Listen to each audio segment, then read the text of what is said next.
Hello, welcome to the third video on vectors. In this lecture, I'm going to describe the scalar product of two vectors. The scalar product is a way of multiplying vectors together which results in a scalar. So, what is the scalar product? We can define it in two different ways, which are shown here on this slide. The first way gives the scalar product in terms of the lengths of the two vectors, or modulus of the two vectors, and the angle between the two vectors. And so we have two vectors u and v. There will be an angle, theta, between the two vectors. Then the scalar product of u and v is the length of u times the length of v times the angle, the cosine of the angle between u and v. The notation which is used is this dot, almost always the notation for the scalar product, and because of this we also call this the dot product. Okay, the second way of defining the dot product, which is equivalent, is in terms of the components of the vector, the two vectors. So if we write u and v in terms of their components, so u has components labeled as a1, a2, a3, and v has components labeled as b, b1, b2, b3, and the dot product of u with v is the sum of products of the components. So a1 times b1 plus a2 times b2 plus a3 times b3. And it's not obvious, but these two definitions are equivalent. So if you're given two vectors u and v, these definitions give the same result. So a little bit of geometry, I'll show you that. We're not going to go through it. So as a first example, using a dot product, I'm going to find the angle between two vectors, u and v. So let me copy the vectors here. U was 3i plus 4j. V was I minus j. These are both vectors in 2 dimensions now. And we can plot them with the base at the origin if we like. So let's say these are the axes. U has a component along the x-axis 3 and y-axis 4. And so u would have head here, look something like this, and v have x component 1 and y component negative 1. It might look like this. And it almost looks like they're perpendicular to each other, but in fact they're not quite. As we will see, the angle that we're looking for here is theta, the angle between them. Okay, and let me show you the previous slide to remind you how we're going to find this angle. If we go back here, the dot product can be calculated in either of these two ways. And so we're going to find the angle by using the first formula to relate the cosine of the angle theta to the dot product, and then calculating the dot product using the second formula. And so from the first formula, the definition 1 there on the slide, we have that the dot product of u and v divided by the modulus of u times the modulus of v is equal to the cosine of theta, the angle between u and v. All right, and on the other hand, we can calculate the dot product using the formula from definition 2. So the dot product, or scalar product of u and v, is the sum of the products of the components. So it will be 3 times 1. These are the product of the x components, plus 4 times negative 1. So that's 3 minus 4, or negative 1, the dot product. Now, in order to use this formula, you also would need to calculate the modulus of u and the modulus of v.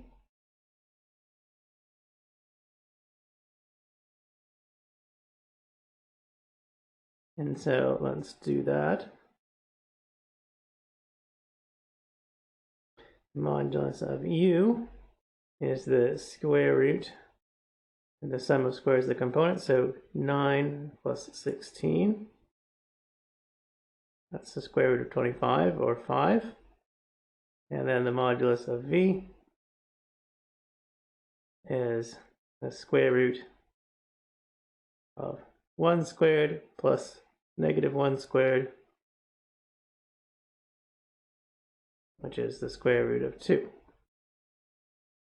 Okay, and so we have everything we need for this formula, which came from definition 1 of the dot or scalar product, and we can use that then to find the cosine of the angle between these two vectors.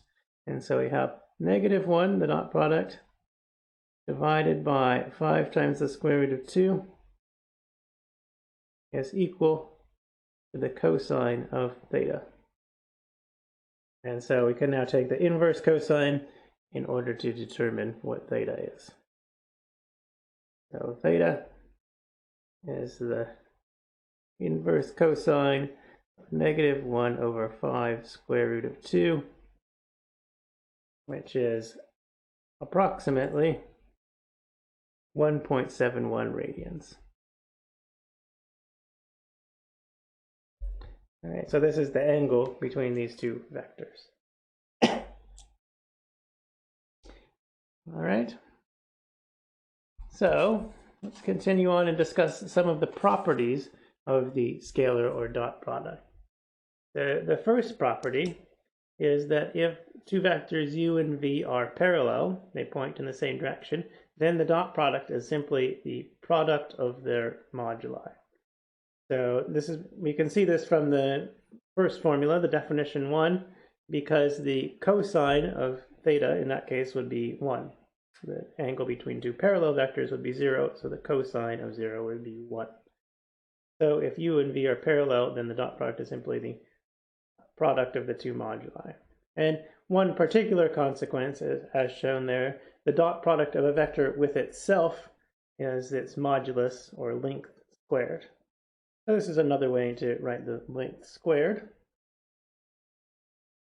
All right, another property is that if u and v are orthogonal, which means that the angle between them is pi over 2 radians, or 90 degrees, then the dot product is 0. This is because cosine of pi over 2 is equal to 0, and so the dot product is 0. So the dot product gives us a way of determining when vectors are orthogonal to each other.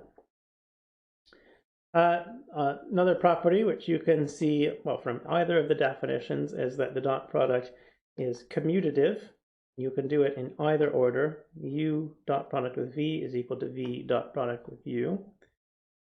It also satisfies another rule that we're used to from our basic algebra, which is the distributive law for multiplication. That also holds true for dot products with vectors. So the dot product of u with v plus w is equal to u dot v plus u dot w. Finally, the dot products of the three basis vectors, I, j, and k, with themselves are the lengths of these basis vectors, and these are, of course, unit vectors, and so they all have length squared equal to 1. And then also these basis vectors are orthogonal to each other. So I is orthogonal to j is orthogonal to k, and k is orthogonal to I. They're all mutually orthogonal, so their dot products are all 0. All right, let's do another example using the dot product and some of these properties. So as we saw, the dot product is related to when vectors are orthogonal. We can determine when vectors are orthogonal to each other or perpendicular to each other by checking if their dot product is 0. And so we can apply that property to find vectors that are orthogonal to a given vector. So here's a given vector. Let's find a unit vector that is orthogonal to this one. There will be two solutions to this question, of course, because there's an infinite space of possible vectors that are orthogonal to a given vector, all the vectors that are tangent to a line that's orthogonal to that vector. And then exactly 2 of those have unit length, because there's one pointing in each direction in 2 dimensions. And so we expect there should be 2 answers. But let's find both of those answers. Okay, so we have vector x, 2i minus j, and we want to find another vector. Let's call it y. Find a unit vector.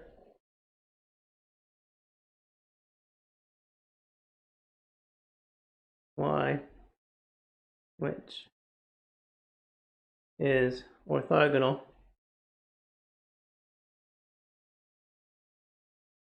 or perpendicular to x. And in order to find y, let's just say y has x coordinate a and y coordinate b. So we'll look for y in this form, and we want to find this a and b in order to find this vector y. We expect there should be two solutions. So we should get some equations for these two components, and they should give two solutions. And so there's two properties that y needs to satisfy. First, y has to be unit length. One, y is a unit vector.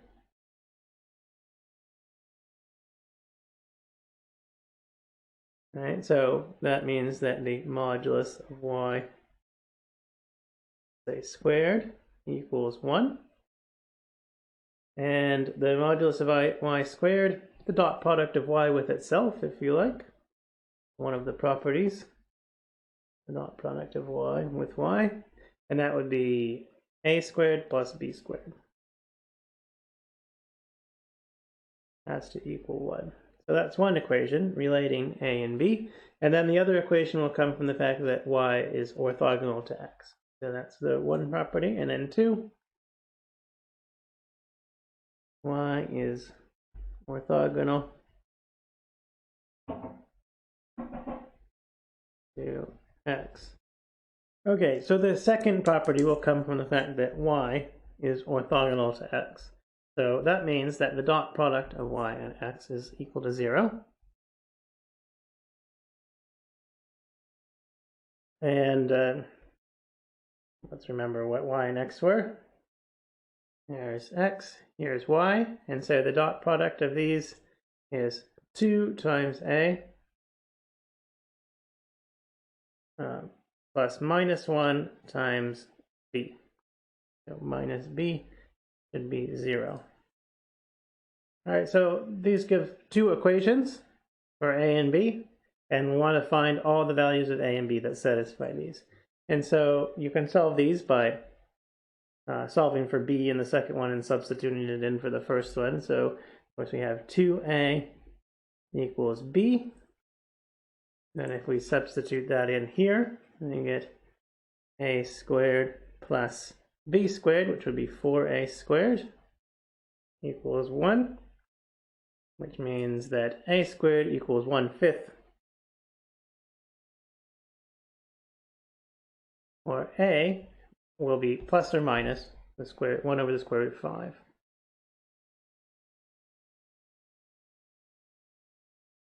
So this is why we have two solutions. We have this plus or minus, which comes in. And then to find b, we can go back to this equation. So b is 2 times a, and so b will be plus or minus 2 divided by the square root of 5. And that whether we have a positive sign or negative sign here should be the same in both cases. So the two vectors which answer this question, which are both orthogonal to x and are unit vectors, are y equals 1 over the square root of 5, 2 over the square root of 5, or the same vector times negative 1, negative 1 over the square root of 5, negative 2 over the square root of 5. Those are the two vectors, both orthogonal to x and having unit length. All right, so another example, using some of the properties of the dot product or scalar product. All right, another application of the scalar product is to find the component of a vector in a given direction. So this is something we often want to do. We have a given vector f, and u hat is a unit vector which points in a given direction, and we want to know what is the component of f in the direction of u. And so what I mean by that, the component of f in the direction of u, is what you get when you take the orthogonal projection of f onto the direction of u. So here if we have f and u as shown, and then we complete this right triangle, orthogonally project f onto the direction of u, the length of that side of the triangle is the component of f in the direction of u hat, the unit vector. And you can see that is given by the dot product, because this length from trigonometry is the length of f times the cosine of the angle between f and u. And that is exactly the dot product when u is a unit vector. So generally, the dot product would be the length of f times the length of u times cosine of theta, but with the length of u is 1, this is just f, length of f times cosine of theta, which is the component of f in the direction of u. So this is something that can be useful in applications to find the component of a vector f in the direction of u. Let's look at one example of this. So let's suppose we have an object on an inclined plane, inclined at 45 degrees to the horizontal, and we want to determine what is the component of a force tangent to the plane, that is, along the plane. All right. So let me draw a picture showing what is going on. We have a inclined plane here. The angle is 45 degrees, although you could really have any angle here, and the method is the same. Let's call it the angle theta. We have an object that is on the plane,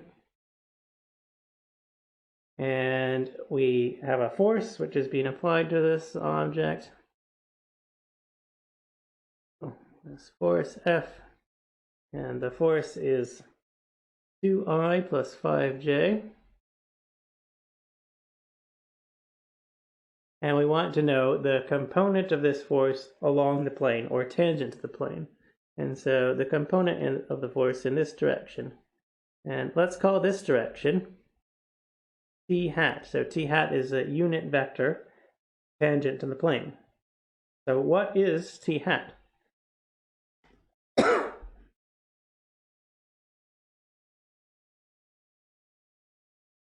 Well, we can use trigonometry. We know that t hat has to make an angle of 45 degrees with the positive x-axis. And so, because of that, t hat will be given by this formula. Cosine of theta, theta is 45 degrees, although theta could also be another angle, times I plus sine of theta times j. This is a vector that makes the angle theta with the positive x-axis. A unit vector that makes angle theta with the positive x-axis. And so if we want to know the component of f in the direction of t hat, this unit vector, we take the dot product. So the component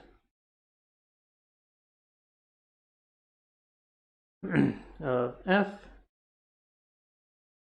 in the direction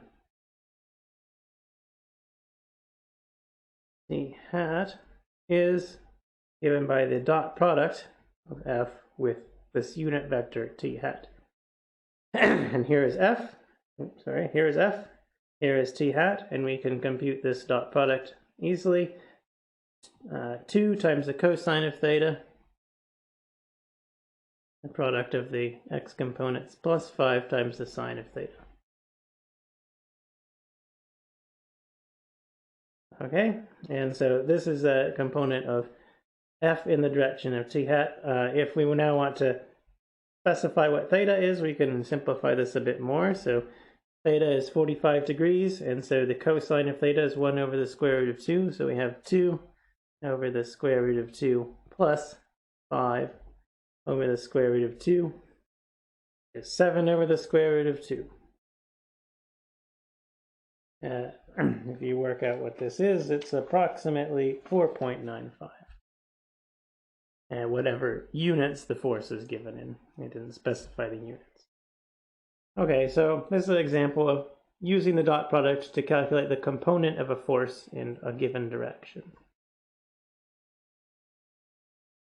Okay, that is the end of this section on the scalar product. In the next video, we're going to discuss an equation for a plane, and that'll be an application of the scalar product. The scalar product or dot product will arise in the equation of a plane.